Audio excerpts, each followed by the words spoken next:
Hello and welcome all of you. इस lecture में हम स्टडी करेंगे modulus of elasticity and types of modulus of elasticity. So पहले बात करते हैं what is modulus of elasticity. तो dear students, according to Hooke's law, पिछले वीडियो में हम स्टडी कर चुके हैं कि हुक्स लॉ के according stress is directly proportional to strain, और जब इसको रिमूव करते हैं इसकी जगह हम कुछ ना कुछ कांस्टेंट लगाते हैं। Stress is equal to some constant into strain. तो यही जो कांस्टेंट है, this constant is called modulus of elasticity. So हमारे पास में मॉडुलस ऑफ इलास्टिसिटी क्या आ जाएगा? Stress upon strain is equal to modulus of elasticity, right. और इसको हम यहाँ पर ई से रिप्रेजेंट कर देते हैं मॉडुलस ऑफ इलास्टिसिटी।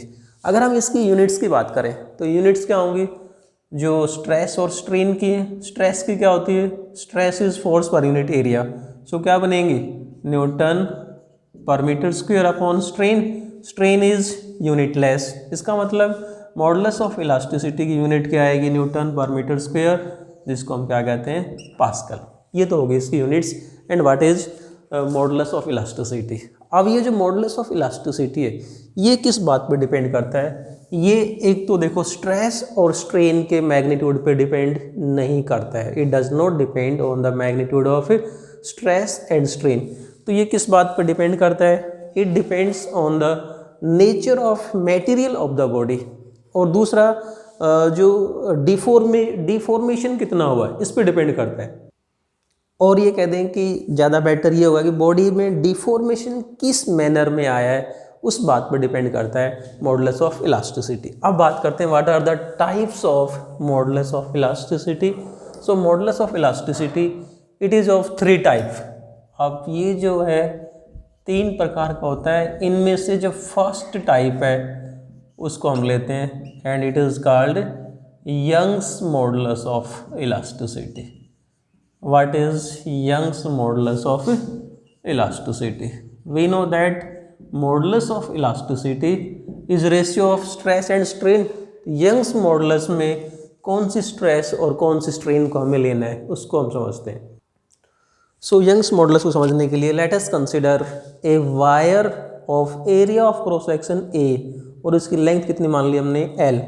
अब मान लो इस वायर का ये वाला जो एरिया है, इस एरिया पे नॉर्मल फोर्स, एरिया के नॉर्मल परपेंडिकुलर और नीचे की तरफ फोर्स लगाया हमने, राइट। इस फोर्स की वजह से अगर हम ये कहते हैं कि मान लो कि इसकी जो लेंथ है या इसमें एक्सटेंशन आ गया, कितना आ गया? डेल्टा एल से।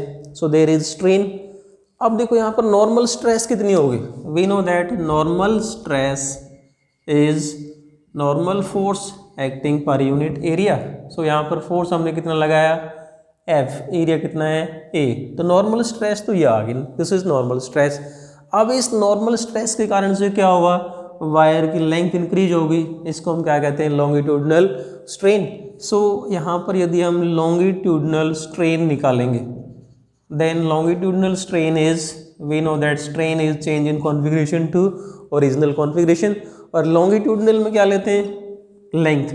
सो change in length is delta L, original length कितनी है? L.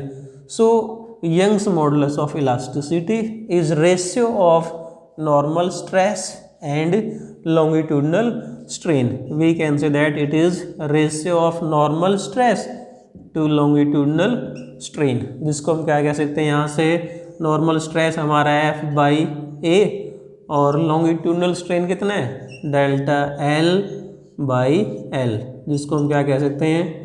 F by A into यहाँ से L ऊपर आ जाएगा और इसके बटे में क्या रह गया? Delta L। अब यदि बात करें कि ये जो वायर है अगर इसका रेडियस R है, if R is radius of this wire, then we can say that area of cross section क्या होगा इसका? That is equal to pi R square. So Young's modulus of elasticity के लिए हम मैथमेटिकल फार्मूला इस form में भी निकाल सकते हैं। एक तो हमारे पास में ये फार्मूला आया, दूसरा we can say that Young's modulus of elasticity is equal to F L upon में एरिया की जगह we can write pi R square into delta L. This is Young's modulus of elasticity. यदि यहाँ पर हम एक चीज़ और समझते हैं, जो नॉर्मल स्ट्रेस है, राइट, इस नॉर्मल स्ट्रेस के कारण से क्या हुआ, there is increase in length, so this normal stress is also called tensile stress. So we can say that Young's modulus of elasticity क्या आ जाएगा, टेंसाइल स्ट्रेस अपॉन में longitudinal strain. Bulk modulus of elasticity, it is the ratio of normal stress and volumetric strain. Normal stress to volumetric strain, right? ये तो हो गया इनका ratio, normal stress to volumetric strain within elastic limit. किसी भी प्रकार के modulus of elasticity की बात करें, कंडीशन हमारे पास में क्या है, विद इन इलास्टिक लिमिट। चाहे यंग्स मॉडुलस की बात करें, बल्क मॉडुलस की बात करें, इलास्टिक लिमिट के अंदर रेशियो होता है नॉर्मल। अब ये किसका ratio, normal stress to volumetric strain. मान लो हमारे पास में let us consider spherical body, और इस जो स्फेरिकल बॉडी है इसका जो सरफेस एरिया है, ये वाला सरफेस एरिया क्या मान लेते हैं, ए, और इसका जो ओरिजिनल वॉल्यूम है वो क्या मान लिया हमने, वी। अब मान लो इसके ऊपर चारों तरफ से हमने फोर्स लगाया, राइट, कंप्रेसिव फोर्स लगा दिया यहाँ पर चारों तरफ से, इस प्रकार से फोर्स लगाया कि इस फोर्स के कारण से there is change in volume without change of shape. मान लो इसका जो वॉल्यूम है, ये बॉडी कंप्रेस होके और इसका वॉल्यूम डिक्रीज हो गया कितने से, डेल्टा वी से। So what is volumetric strain, यहाँ पर यदि हम वॉल्यूमेट्रिक स्ट्रेन निकालेंगे तो वॉल्यूमेट्रिक स्ट्रेन जो आ जाएगी that is equal to change in volume upon original volume. Now यहाँ पर क्या है, वॉल्यूम इज डिक्रीजिंग, तो डिक्रीजिंग वॉल्यूम के लिए हम क्या पुट कर देते हैं, नेगेटिव साइन और पुट कर देते हैं। सो अब यदि हम यहाँ से बल्क मॉडुलस ऑफ इलास्टिसिटी को डिफाइन करेंगे तो बल्क मॉडुलस क्या है, normal stress. Normal stress means force per unit area. हमने इस बॉडी के हर पॉइंट के ऊपर जो, और इसका एरिया कितना है, ए, सरफेस एरिया इज ए, और अप्लाइड फोर्स कितना है, एफ, चारों तरफ अप्लाई किया फोर्स एफ को इक्वल रूप से। सो नॉर्मल स्ट्रेस क्या बनेगी, एफ बाई ए, और वॉल्यूमेट्रिक स्ट्रेन क्या बनी, डेल्टा वी बाई वी, और नेगेटिव किसके लिए, डिक्रीज इन वॉल्यूम के लिए। So it is equal to F by A into V upon delta V. So इसको यदि हम और आगे मॉडिफाई करें, then we know that force per unit area is pressure. तो बल्क मॉडुलस को हम यहाँ से ये और पुट कर सकते हैं, P V upon delta V, और माइनस किसके लिए आ गया, there is decrease in volume. Dear students, ये जो bulk modulus of elasticity it is applicable in case of solids, liquids और गैसेज। यदि हम सॉलिड के केस में बल्क मॉडुलस ऑफ इलास्टिसिटी निकालेंगे तो it is greatest of this three. Solid के केस में सबसे ज़्यादा होता है, फिर किसका आएगा, लिक्विड का, और फिर किसका होगा, गैसेज का होता है। So we can say that bulk modulus of solids is greater than bulk modulus of liquid is greater than bulk modulus of gases, right. So ये तो आ गया हमारे पास में बल्क मॉडुलस। अब बात करते हैं थर्ड टाइप। थर्ड टाइप है, ये है हमारे पास में मॉडुलस ऑफ रिजिडिटी और shear modulus of elasticity. So modulus of rigidity it is the ratio of tangential stress. Tangential stress जिसके बारे में हम लास्ट वीडियो में स्ट्रेस और स्ट्रेन वाले वीडियो में स्टडी कर चुके हैं। यदि आपने वो वाला वीडियो नहीं देखा है तो ज़रूर देखें, और यदि अभी तक चैनल को सब्सक्राइब नहीं किया तो प्लीज़ चैनल को जरूर सब्सक्राइब करें। So modulus of rigidity is ratio of tangential stress to tangential strain, और ये कहते हैं कि सीरिंग स्ट्रेन। अब देखो हम समझते हैं फिर से कि टेंजेंशियल स्ट्रेस और सीरिंग स्ट्रेन का मतलब क्या है। तो इसको समझने के लिए हम कोई क्यूबिकल बॉडी कंसिडर करते हैं। सो ये हमने क्या मान ली, यहाँ पर हमारे पास में कोई क्यूबिकल बॉडी है। अब टेंजेंशियल स्ट्रेस का मतलब क्या होगा, मान लो ये जो सरफेस है, इस सरफेस पे अपन ने टेंजेंशियल फोर्स लगाया F, और ये जो सरफेस एरिया कितना हो गया A। सो टेंजेंशियल स्ट्रेस क्या बनी, F बाई A।